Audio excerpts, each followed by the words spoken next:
What's going on, everybody? Peter Ariz here alongside D Money, and we are live, Group Chat Football Live, a daily college football show where we talk transactions, transfer portal, coaching moves, the latest rumblings across college football, all in one place. Group Chat Football Live. We're going live every day here, probably around the same time, lunch clock, 1 o'clock. Some of you guys may know us from Canes Insight, our work over there that we also go daily. So this is a new thing that we have going on. So about this time every day, 1 o'clock, remember to hit that like button, subscribe to the channel. Appreciate everyone who's joining us on here today. And let's just get right into it, D. Let's talk the latest with the transfer portal. Ton of stuff happening overnight, and then of course here as the day goes on, and I'd expect over the next week here, as there's a lot of negotiations and back and forth happening between collectives, players, agents, things of that nature, as someone who's worked on the agent side of things as well.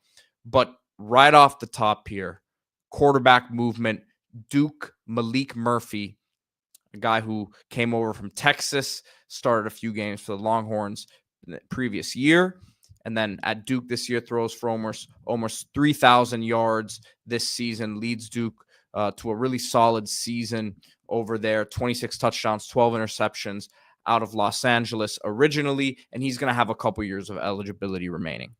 Yeah, this one on paper doesn't really make a lot of sense when you look at it. You say Malik Murphy, multiple years of eligibility, talented guy, 6'5", 230, throws for almost 3,000 yards, 26 touchdowns, does throw the 12 picks, which hurt him, but ultimately you win a lot of football games, 9-win season, chance to get 10 wins in the bowl, which he will now play in now that he's jumped in the portal.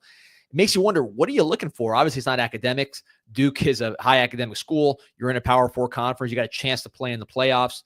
SMU, a team that you almost beat, is in the playoffs.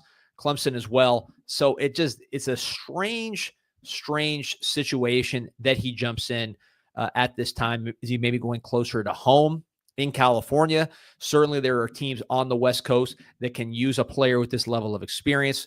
Originally from Texas, big recruit there, played spot duty, moves on to Duke, but really his stock is high. He's not a superstar at Duke. I don't think Duke is irreplaceable at Duke necessarily. Duke was a defensive-oriented team, but unusual to leave at this point in the program's progression and his own personal progression. Now, a move that you can pretty much kind of make some assumptions here and make a quick link to, also at the quarterback position here, Tyler Van Dyke, Wisconsin quarterback, of course, tears his ACL early in the season, misses the entire year, is a possible reunion with Manny Diaz. Of course, coached him at Miami when he had his best season as a Hurricane, and best season in college football was ACC Freshman of the Year. Is that something that you could see sort of manifesting itself? It could be a good fit, in my opinion. Yeah, so the Wisconsin year, throw that away. 3 starts, 2 lesser opponents, they won, and then Alabama, he's 5 for 5 to start the game, mostly short passes, gets hurt. So really that Wisconsin season, a wash, not much to read there. Go back to 2021. Manny Diaz is the head coach of the Miami Hurricanes. Jonathan Brewer, the offensive coordinator for Duke, was a quality control assistant helping the offense, so working directly with Tyler Van Dyke, who was a starting quarterback. ACC Rookie of the Year, almost 3,000 yards, 25 touchdowns, 7 picks, 9 yards per attempt. Really had a dominant stretch to end the year. Was probably on the short list, top 5, top 3 quarterback in the country in the second half of the year when you just go by the stats.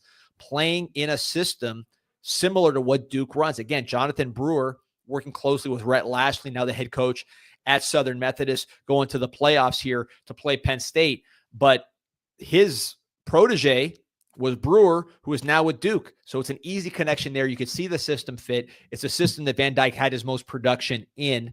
His physical tools are still there. He had a leg injury, torn ACL, but he was never a running quarterback. He should be fine. He's had plenty of time to rehab, still going to have the size, still going to have the arm strength. Interesting fit if you'd say Tyler Van Dyke comes back to the ACC where he was the Rookie of the Year to a team that has a winning tradition. Weird to say about Duke, but Duke, the last 3 years, has been a winning program, first with Coach Elko, now with Coach Diaz. So from a Van Dyke standpoint, a system you're comfortable with, a stable organization, a league you're comfortable with, seems like a perfect fit. And then Duke's side, you're losing a lot of production with Murphy. If you do make this trade, so to speak, can you get Van Dyke playing at the level or close to the level that he played in 2021? Wanted to keep the quarterback train rolling here before we get into the skill position, guys. Before that, though, D, we've got a comment here. Shout out to Canes Cats E305, one of our guys over on Canes Insight. Appreciate you commenting here and joining the conversation. Don't be afraid to jump in, comment, ask questions as we go through the latest movement here in college football on Group Chat Football Live here. Again, going to be going live every day here during this period of time with all the movement in the transfer portal, all the coaching changes happening. But like I said, D, wanted to go with the quarterback position, stay kind of with, because all these things are connected, I think, in a certain sense. Thomas Castellanos, of course, Boston College quarterback, started his career at UCF. Going to be visiting Florida State on Wednesday. Is that a potential fit that you see there? Just looking at Castellanos, obviously loses the starting position this year, late in the season, to FIU transfer Grayson James. 15-14 touchdown interception ratio in 2023, improved that to 18-5 this season. Obviously a dual threat guy, over 1,000 yards rushing in 23. Not so much this year, had about 200 yards on the ground. You know, stylistically, Florida State, Norvell, the success that he had with Travis a couple years ago and his development as a whole, does this make sense to you? All about the system fit here. And to me, the takeaway, by the way, you had a crystal ball from Castellanos to Florida State. I believe it was on 3, threw in the crystal ball. It makes a lot of sense. The momentum is building for this. You have, perfect fit here. I don't know if he's being sarcastic, our guy Audrey, because Canes Cat 305 asking, what's the mentality taking a quarterback that quit in his team and now bring him to a broken culture? Of course, Canes fan here, so it's going to be a little biased. But I think with Bill O'Brien, it was just not going to work with Castellanos. He's a running quarterback. That's what he is. That's what he's about. That's what makes him unique. If you put him into a pro-style system, cold weather, it just doesn't match. He's not a Boston College quarterback. He's certainly not a Bill O'Brien quarterback. Bring him into the warmer weather, bring him into a Gus Malzahn system. The fit makes a lot more sense. But to me, the interesting thing is you have Mike Norvell, who's made his name as an offensive guy, basically saying, look, you, Gus Malzahn, you had the keys to the offense. Who's the quarterback that fits what you do? Castellanos, 1,000 yards, over 1,000 yards last year, knows the league, has succeeded against the league, definitely is. The athleticism translates without question to this league, but they're going all in on Gus Malzahn's style of offense. It will work. I don't know, but you can't say that they're doing it halfway. They are fully committed. And then as that news hits with Castellanos' Florida State visit happening on Wednesday, Florida State loses freshman quarterback Luke Kromenhoek, who saw some time this season. D was a big recruit last year. Some would say top 35. Others would say it was, maybe a little bit more than that, into the 50, 60 range. But a guy who it's very tough to judge because of what was around him at Florida State in terms of the offensive line struggles. The skill talent was not where you are accustomed to at Florida State either. So it'll be interesting to see where he lands, what sort of schools are in the mix for him, because I think there's some stuff to work with there based on what I saw this year, again, with limited help around him. Yeah, to me, this is a very intriguing guy if you're the team getting him in the portal. He's basically a freshman with experience. He's played games. You saw him against Miami having that long touchdown run where he emerged from the pile, has a decent amount of experience for someone who's still very much a projection. Did not have a very good offensive line, did not have very good receivers, to say the least. With him or without him, this was one of the worst offenses in the country. So he could not have had a worse situation, but at least he got the experience with him. He's somebody who's from the South. He's from the Georgia area. I'm looking at a team like Georgia Tech. Now, you do have other quarterbacks in the mix, but if I'm Georgia Tech, he fits like a glove because he is mobile and can throw. Other schools, maybe an Ole Miss, which has had success with quarterbacks that got squeezed out. Yet Jackson Dart getting squeezed out of USC. He comes there and reshapes his whole career. They do have a young quarterback in Austin Simmons who they like. We'll see. You could redshirt Luke. You don't have to play him right away. If you sell him on a vision, he can come in as a backup, wait his turn, and be developed. But interesting because, again, I go back to this. Luke Romanok is a Mike Norvell type of quarterback. That's who he recruited for his system. So the fact that you're going from your guy, your type of guy, to Thomas Castellanos is just a total surrender is a strong word, but just the deference paid by the head coach, $10 million a year head coach, to the new offensive coordinator who's been in the national championship game and saying, we're going with your style of quarterback. And then there's this post here from Zach Blostein on Knowles 247 saying FSU had been negotiating with Kromenhoek and his family in recent days. At various points, it seemed like Kromenhoek was planning to stay. However, his camp continued to demand more money, 7 figures, and it didn't seem likely the two sides were going to agree on that. Not a great look. We'll see if he does indeed follow through with portaling out. So we'll monitor that situation to see if he does, in fact, follow through. I think with Castellanos coming in, the writing is on the wall where this offense goes. And look, if you're FSU, it's hard to build a pro-style attack from where you are now overnight. There's a lot of pressure to win next year, right? So you had the worst or second worst offense in the country, basically you and Purdue battling for that last spot, certainly in the Power Four. So to build a truly complete pro-style offense is hard. You have to build the backfield. The running game was one of the worst in the country. You have to build up the receivers. You have to build up the offensive line, maybe build up the body types on the offensive line, get some tight ends, although they do have some 2 young ones that they can build around. There's a lot of work to be done. If you switch to a Malzahn type of offense, you're at least coming with a different look that teams in the ACC aren't ready for necessarily. You do have Brett Lashley in SMU, and you see the success he's had with a team that maybe didn't have the most talent, the highest rated recruits. They've, with that style of offense, Brett Lashley, a Gus Malzahn disciple, you've seen what they've been able to do. Switch the offense, get portal guys that fit your system that maybe don't fit other systems, and you can catch teams off guard, really jumpstart that offense. Reminds me, look, Brett Lashley, who we were just talking about, he did the same thing for UM when he came into an offense that was really struggling, a quarterback room that was really struggling in 2019, injected some life right away, brought in De'Ara King, who fit his offense more as an experienced passer. That offense jump-started right away. He carried that success to SMU. Now he's in the playoff. You got Duke trying to recreate that magic, potentially with TVD. And now you see the mentor, Gus Malzahn, maybe trying to do something similar in his role now as offensive coordinator for the Florida State Seminoles. Switching gears here from the quarterbacks to the guys that they will be throwing the balls to and distributing to, Kevin Concepcion from NC State had a feeling the big boys would be involved here, D, and his visits begin this week as he's going to be visiting Texas A&M Tuesday and Wednesday, and then Alabama Thursday into Saturday.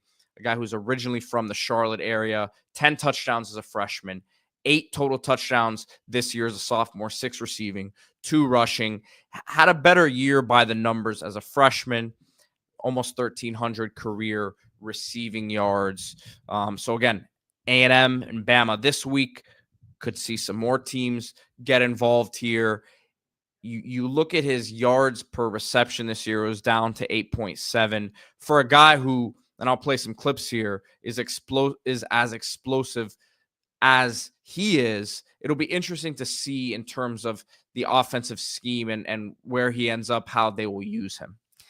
Yeah, to me with Concepcion, especially to get to these bigger schools that have wide receivers, of course, Alabama, Ryan Williams, need you say more there. Texas A&M has some talent at the receiver position.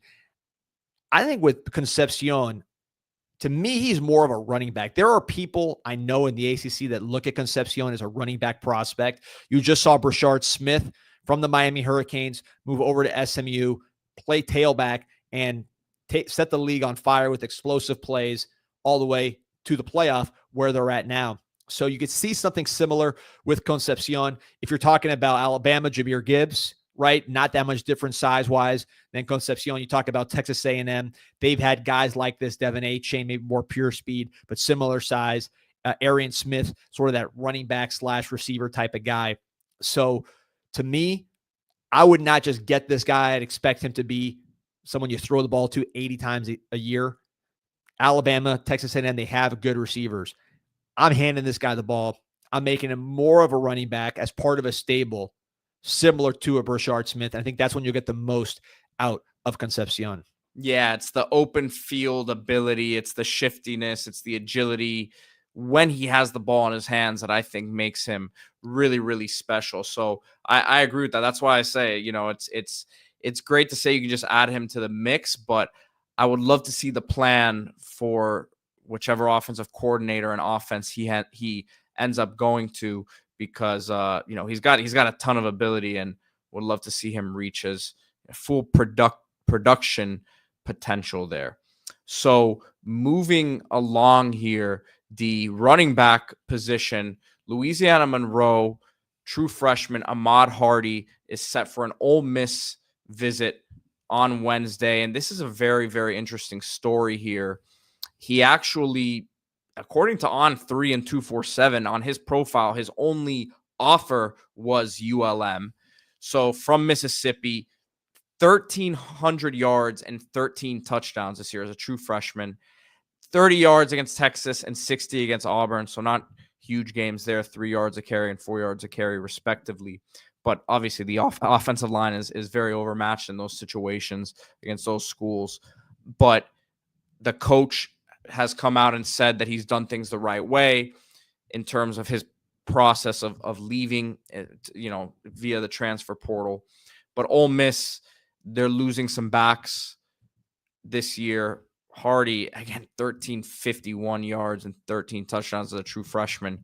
Impressive first season for him.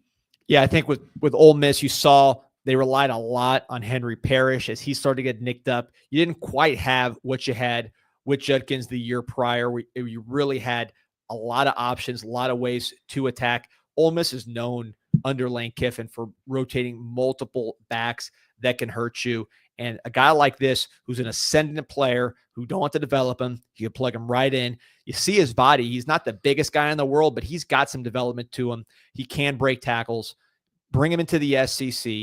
You mentioned he didn't have huge games from a production standpoint against the SEC, but he also didn't have the SEC talent around him. I think if you're Ole Miss, you feel very, very good about your young quarterback, Austin Simmons, the left-hander out of South Florida, somebody that we grew up. We watched him grow up from a baseball player to a very, very talented football player who reclassified a couple of years, just an unusual prospect at quarterback, but he looks like the quarterback of the future for Ole Miss. Pair him with Ahmad Hardy, and you got a really, really nice backfield to grow with multiple years of eligibility, where you're not just living in the portal every single year. Of course, Hardy would be from the portal, but Ole Miss has done this. They're getting guys from the portal with multiple years of experience that they can then develop and use to win games in the SEC. So yesterday, D, our best video that we had was about Barry Odom, new Purdue coach. And we're going to be talking about a couple of Purdue guys today because, we got to show some love to the Purdue community out there, even though these guys are leaving the team. So they probably don't like these guys too much right now. But we'll start here with Max Clair, the tight end that I know you're a pretty big fan of after digging into him and his background. Athletically was a big time baseball prospect. He was a center fielder, was a quarterback until junior year of high school. Basically said, fine, I'll play tight end, when there was a couple other guys who were big time quarterback talents as well. So Notre Dame seems like they're an early favorite. He's going to be visiting Louisville as well coming up this week. But there's some ties there with Notre Dame. He was actually committed to Duke coming out of high school when Riley Leonard was the freshman starting quarterback. So they knew each other. He was committed. They thought he was going to be the guy there. Notre Dame, obviously, Riley Leonard there now. He is going to be gone, so there's nothing he can do about that. He's going to miss him by a year again. But part of his reasoning for staying home or for choosing Purdue was over Duke and flipping was he wanted to stay home. Notre Dame, obviously close to home for him, and a guy who has big time athletic ability. Yeah, tight end's a position where when you look at the guys that make it in the NFL, a lot of them were not just these 5-star tight ends coming out of high school. They played other positions. Quarterback often is one of them. Wide receiver, sometimes even running back. They play other sports. Usually it's basketball, but here we have a baseball background, center fielder background for Max Clair. So that's a position, if you're in the portal trying to land big-time players that are on the rise, and you're a program like Notre Dame that has a tradition to sell, you look for guys like this that are ascendant so you can catch them on the way up and get them on their way to the NFL. I think back to a guy like Stowers from Vanderbilt, Eli Stowers. He was a quarterback at the college level over in New Mexico State, comes to Vanderbilt, plays tight end, going to be an NFL tight end. So Clair, he was already a big-time school in terms of a Big Ten program with Purdue, but I think there's more to him as you plug him into a program that's at a higher level right now in Notre Dame, more around him, just more ready-made to succeed, to bring out his talent. They produced a lot of NFL tight ends going back to Kyle Rudolph, Tyler Eifert, guys like that. So no shortage of tight end tradition. Michael Mayer with the the Las Vegas Raiders. So no shortage of tradition for Notre Dame at the tight end position. I think this guy makes a lot of sense, but he's also visiting Louisville. So let's not discount the Louisville Cardinals. They're bringing him in with Miller Moss, the USC quarterback. So those guys are going to be together. I'm sure they will sell them on being together. Jeff Brom, former Purdue coach, will be recruiting Max Clair along with Miller Moss, selling them as a tandem, as a 1-2 punch. Jeff Brom, one of the best play callers in America. So he will have his first shot at Max Clair. So I know we're talking about Notre Dame being the favorite, but don't sleep on Louisville. When you're on campus, you got a chance. They got a beautiful campus, beautiful city, interesting fit. We'll watch this battle because this is a guy I think we'll be talking about in the NFL in a couple years. And then another guy who, unfortunately for the Purdue fan base, is leaving, Will Helt, defensive end, edge rusher, going to be visiting LSU A&M now. We've seen that A&M logo pop up a couple times here now. Seems like they're being aggressive early here in the portal. And he's a guy who had 56 tackles the last couple years, or this season, 5 sacks, 10 tackles for loss. Was a 3-star recruit out of high school, has put on about 25, 30 pounds of weight, and looks like a guy who still has room to grow in terms of a football sense, D. Yeah, Purdue, they always talk about being the cradle of quarterbacks, Bob Greasy, Drew Brees, guys like that. I think Purdue really is about the pass rushers. When you look at recent history, talk about Ryan Kerrigan, Carl Loftus, Cliff Averill, Sean Phillips. They've had a lot of guys who have been able to get in the NFL. Rob Ninkovich is another one. They've had a lot of guys who have been able to get in the NFL and get to the quarterback. I think this is the latest example. He's an Indiana guy, Carmel, Indiana. So LSU, Texas A&M, foreign territory. He's not a Southern kid. But, of course, you look at Texas A&M, talk about Purdue pass rushers. They have some experience. Nick Scorton going on to the NFL, transferred from Purdue to Texas A&M, now will be a first-round pick. I am sure that's going to be the pitch from Texas A&M to Will Helt, that they'll follow the same transition. Come down here, play against the best, move on to the first round of the NFL draft. And LSU, team is looking to build up their defense in every single position, could definitely use a pass rusher like this. You see the length, you see the talent. Interesting fits there. I think Texas A&M, when you consider what they've done with a similar player who I'm sure Will knows, that makes a little more sense as a pitch. Moving on to a couple guys leaving from Purdue, to a couple guys moving on from Alabama. And we'll start here with defensive tackle Jaheim Otis. He has entered the portal. Former top 100 recruit. You're talking about a big-bodied 6'3", 6'4", 325-pound defensive tackle here, D. And this is a guy who looks like already setting up a visit to Colorado. Like I said, 6'4", 6'5", 325. So 57 tackles, a sack and a half in his career. As you know, a lot of these interior defensive linemen, you can't really judge their impact by the numbers, or by the sack numbers, I should say, because they do so much more in terms of clogging the middle there and letting the other guys around them go and make plays. So what would you say about Jaheim Oatis? Again, top 100 recruit coming out of high school, was the top guy in the state of Mississippi. So has some pedigree there and has played a lot of football. Colorado emerging as the main player here. You look at Colorado from last year to this year. Why were they able to go to that next step and win 9 games with a chance at double digits, compete for that Big 12 championship? Stoutness up front. They were 95th in yards per rush against last year. Move that up to 34th. You do that with body types. You do that with talent like Jaheim Oatis. There's a reason why he went to Alabama. Again, top 100 recruit. So I think you watch Prime, Deion Sanders. If he's going to stick around in Colorado, he knows the trenches have to get better every single year. It's not a lock to have a quarterback like he had with Shedeur Sanders. Certainly Travis Hunter, you can't replace him because those don't come around very often anyways. You do have a young quarterback in Julian Lewis. I could see the offense taking shape. We'll talk about that a little bit later. But when you talk about the stoutness on defense and the improvements there, you need the body types. You're not going to beat Alabama for these guys out of high school, but you can get them in these situations out the portal, physically mature. Jaheim Oatis makes a ton of sense from a run stopping standpoint. You can't get enough of these guys. Now, at the receiver position, another guy who has already been linked with Colorado here, Caleb Odom, is going to be visiting Colorado, former 5-star receiver, potentially reunited with former high school teammate Julian Lewis there at Colorado. Yeah, out of Carrollton, Georgia. I saw Caleb Odom down here in South Florida during a competition. This guy can really, really run. He views himself as a receiver, 75 yards as a freshman with Alabama. You saw flashes. It wasn't like he was just sitting there, but he saw Ryan Williams, a true freshman, do what he did. So I'm sure that played into his position. Hey, I want more. He knows if he goes with his teammate Julian Lewis over there in Colorado, the targets will follow. 220 pounds.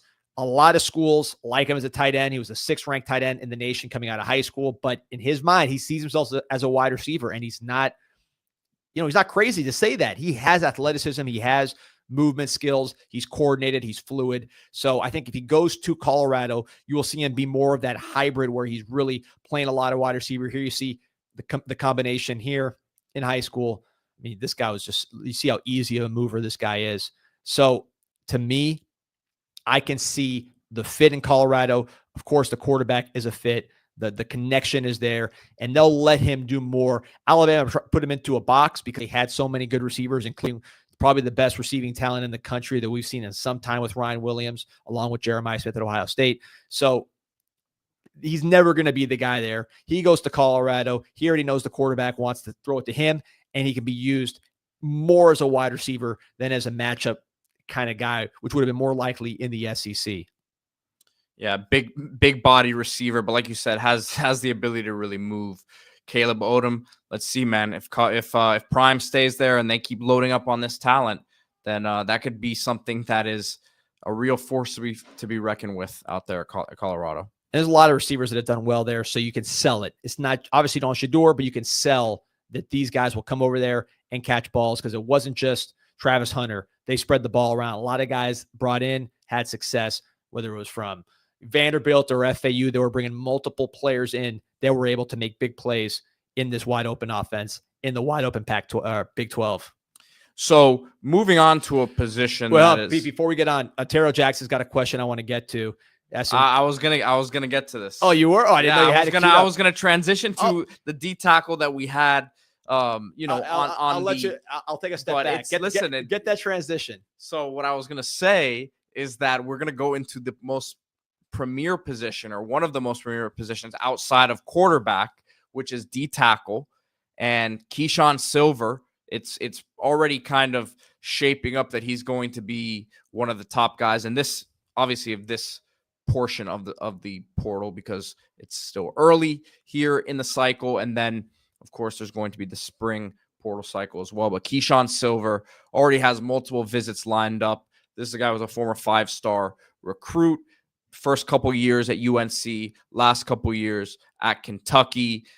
Big athlete here. I mean, his basketball clips are, and I'll play them here in a second, are crazy. It's just a minute and a half of him dunking on people. Lack of big time production, his first 4 years in college, but not too many guys walking around with that size, that length, that quickness.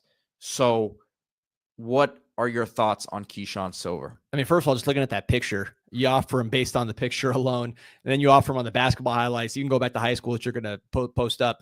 Rocky Mount, North Carolina, 5-star in 2021. So he really should be in the pros. A lot of his peers are in the pros. I think a lot of people expect him to be in the pros by now. So the con is there's a reason why he's not in the pros. The pro is the guy's got physical maturity as an older player in a position where you want physical maturity. There's a guy he only has 3 career tackles for loss. Probably one of the reasons why he's still in college. He hasn't made the impact plays despite having the athleticism. 7'1" wingspan as a sophomore. He was lighter. He was about 230 then, but sub 5 flat, 40-yard dash, 4.6 shuttle, vert over 34 inches. He's gained a little weight since then, almost 100 pounds, but the athleticism has always been there, as you can see in his basketball highlights. Started off in North Carolina as a 5-star, his hometown school. Transfers over to Kentucky. Kentucky's done a great job stopping the run. Some better last year than this year, but you saw them go against a team like Georgia and be stout at the point of attack, look right from a body type standpoint. Keyshawn Silver is part of that. And look, this is a position that if you are a defensive tackle with talent, number one, you're always going to get chances. Number two, you're going to be on the high end of the money, right? This is just the reality of the situation. These guys are so rare from a body type standpoint, from an athleticism standpoint. There's not that many walking around that they're going to get every single chance in the world, and they're going to get the top teams fighting over this player. Talking about the visits, Florida today is Tuesday, December 10th. He's visiting Florida today, Florida tomorrow on Wednesday. Then he comes down about 4 hours, 5 hours south to Miami, Florida, Coral Gables. Wednesday and Thursday, we'll be visiting the University of Miami. Then he goes to USC all the way across the country, Thursday and Friday, Michigan to close it off Friday and Saturday. So you talk about a nationwide tour. The Southeast in Florida, Miami's kind of its own category down here, all the way out west to the West Coast with USC, and then the Midwest with Michigan. So he'll see a lot. He's going to get the red carpet. That's why he's talking to premier recruiting programs. But interesting to see where he fits. If you expect him to be a dominant player, I think you'll be disappointed. If you're getting someone to just give you a body type with experience and with physical maturity and the ability to stop the run, I think you're going to improve your room. So with that being said, and you kind of alluded to it there, D, with your answer about, yes, the production hasn't been All-American level from Keyshawn Silver, but the traits that he has are very difficult for people to pass up on. So going to the question that you were talking about here, Ontario Jackson says, would you give Bear Alexander a chance to clog the middle? Never seen his game, moves around every year, but was a big recruit coming out of high school. And let me pull up the tweet here. I found the timeline of the last 7 years of Bear Alexander's football career, and it looks a little something like this. Yeah, it's been a journey. I feel we see Bear Alexander more on the transaction wire. He's going to be a Group Chat Sports favorite. That's what we talk about here. Group Chat Football Live is the transaction. So Bear Alexander is a frequent guest. But yeah, I think guys with this size, guys with this pedigree, guys with this athleticism, they get chances. He named as his favorites for the portal Penn State, Oregon, and SMU. So these 3 playoff teams, he's aiming high. I think a team like SMU is more likely. The team that's going to take a chance on Bear Jackson, Ontario, to me, is going to be somebody that is not able to recruit these body types out of high school. So you get them when you can get them. A team like SMU, you're not going to get a Bear Jackson out of high school. It's just not going to happen, at least not now in the current recruiting landscape. So you get them with a little bit of dust on them in the portal and hope you can get a good season out of them, get them to buy into your culture and what you're trying to do. So I think teams like that are trying to win, but they can't recruit these guys out of high school, that's where you will see a Bear Jackson land. More so, Penn State would surprise me because they can recruit these guys. Hold on. Bear Alexander. I'm already messing him up. Good. Bear Alexander. I think SMU makes more sense. Penn State, they already got guys like this on the defensive line and all over their defense. They produce first rounders every year. They got another one with Abdul Carter coming up this year. I don't see that as much. I could be wrong. Oregon brought in a big transfer, Derek Harmon, who will probably be a first-round pick, but he didn't have this kind of baggage. To me, I think of this list, SMU makes the most sense because SMU doesn't get a guy like this every single year. Matthew Owen, appreciate the comment, man, saying great content, guys.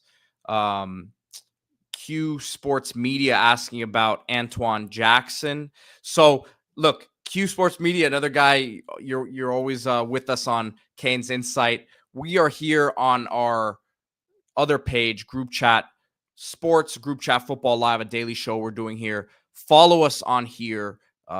Like and subscribe if you aren't already. Antoine Jackson, of course, was a big recruit coming out of high school, was at Dillard High School, I believe, down here, committed to Miami for a while, ends up going to East Carolina out of high school, then was at UCF. For Miami in particular, again, this is Group Chat Football, but we'll answer the question, of course. For Miami, I don't know that there's much interest there as a guy who's now transferred from a couple different schools and wasn't necessarily a star player at either place, to put it that way. But does he still have a ton of ability? Does he have an opportunity to land somewhere on his feet and be a good player? I definitely think so. So I'm interested to see the fit for him. And he's had hip issues. That's what's limited his productivity. So just any school looking at Antoine Jackson, you're concerned because what made him good was the fluidity in his hips. He's a cornerback, and he's not like a track star who's going to run 4.3. It's all about his fluidity and his hip movement. So if you have injuries to his hip that have caused him to miss significant amounts of time, that's a red flag. But he will get a chance. I think for him, he's at the lower power forward level now at UCF. I think G5 makes more sense for him. Maybe not go back to East Carolina, but where he started and was able to play and really make his name. I think that level makes more sense for him. Heal up, get a chance to play. It's hard to take a chance on a corner that doesn't run that well, that has a bad hip. So obviously we talked a lot of transfer portal today, and that's going to be the heart of what we do at this time of year. But we have to talk about one of the stories of the day, the report out there that Bill Belichick has accepted the UNC job, and he's waiting for UNC's response, right? So I don't know how much more sifting through the UNC admin needs to do here to hire Bill Belichick as their head coach. But your thoughts on this potential move? I mean, obviously it seems like a pretty weird fit for what some people consider the greatest football coach of all time, pro football coach at least. What are your thoughts on this right here? I'm laughing because the headline you wrote is accurate to what was reported, but I got to put on my lawyer hat for a second. To make a contract, it requires an offer followed by acceptance. Usually don't accept first before there's an offer. So right. I think that is interesting. And that's like how you laid it out is exactly how it's phrased, but it's just funny. I'm going to pull up the tweet. Yeah. From Ollie Connolly. So obviously there's some internal questions at UNC about whether they want to go forward with Bill Belichick. They just got rid of a coach in Mac Brown who had way more success at the college level than Bill Belichick, who's been a pro guy, but and had huge ties to UNC, success at UNC. Even in his second run, had some success with UNC, but he was too old. So now you get to another old guy, young girlfriend, but old coach. I think that is the question that UNC is asking. Clearly, Bill Belichick is trying to set this up for his son, Steve. We've seen older coaches as they get to that level where they're getting statues built of them. This is how they start thinking. Bobby Bowden setting up his son. Joe Paterno towards the end trying to set up his son. Mark Richt at University of Miami trying to set up his son towards the end.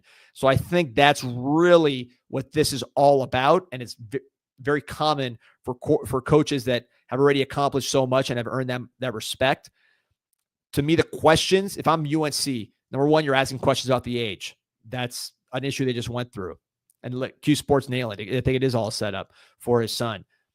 Plus, he's trying to work. How funny is it, by the way, that Bill Belichick is begging people to take him on pro in college and he can't find work? It's amazing. It shows you how quickly things change. But at the college level, he relies on big defensive ends, big body defensive linemen, two gappers, guys with physicality, guys with discipline. And then he likes smart guys behind those guys, man cover corners, and then smart, versatile players at safety, at nickel, and linebacker. Those are hard guys to find in college. They're hard guys to find in the pros. He was very unique in his drafting style in the pros. Bit him at the end.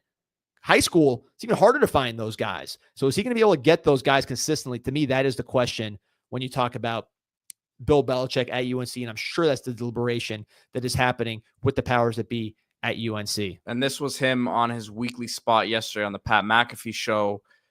If it's kind of like that OJ Simpson, if I did it book, but he said, if I was in a college program, it would be a pipeline to the NFL for the players that had the ability to play in the NFL. It would be a professional program at the college level. I don't have any doubt that the players would be ready for the NFL. So look, I mean, this isn't John Gruden to Miami or John Gruden to Tennessee type stuff. He would have come out and said, completely denied that this was going on. I would think at this point it's been confirmed and reported by too many people for it to be fake news. But it's just, you're right, man. It's crazy how quickly things have changed, that this is, to him, what he thinks is the best opportunity in front of him right now. And look, it's intriguing. You talk about Coach Prime in Colorado, Belichick at UNC, you talk a program that has never gotten over that hump, really, where the local talent and the resources have matched the success, consistent success on the field. Mac Brown probably came the closest. He's the one that Bill Belichick would replace, by the way, 1 year younger than him. So very interesting to watch. I think, though, back to the examples I mentioned, Bowden and his son, Richt and his son, Paterno and his son, they didn't work. Will this one work? If it happens, something to watch. Without a doubt. And again, if you're watching with us live right now, remember to hit that like button on the video, subscribe to the channel here, Group Chat Sports, and then Group Chat Football Live. We're going live every day here for the transfer portal, for coaching changes. We're so early in this thing, man. The portal's only been officially open for 24 hours. Things are happening around the clock, and we're going to bring you all the updates as they happen here as we go Monday through Friday, pretty much about 1 o'clock every day, I would say. Yeah, lunchtime hour. You don't have to go anywhere else. Plug in, get all your transaction information all across the country. As recruiting picks up, we'll give you the recruiting stuff. But right now, it's portal and coaches. So we'll be giving you the absolute latest on all those things as it happens. Group Chat Football Live. Appreciate you. Like and subscribe. See you guys tomorrow.